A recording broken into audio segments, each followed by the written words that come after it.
officials have closed all lanes of Evansville's Riverside Drive between Court and Cherry Streets due to an expanding sinkhole at Chestnut.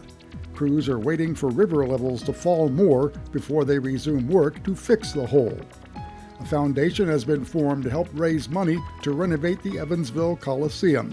The Veterans Coliseum Preservation Foundation says it will lead efforts to preserve, restore, and revitalize the historic facility.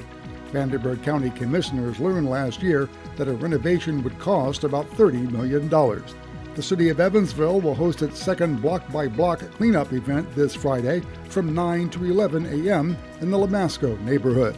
Volunteers and city staff will clean up streets, mow lawns, trim trees, and connect residents with city services.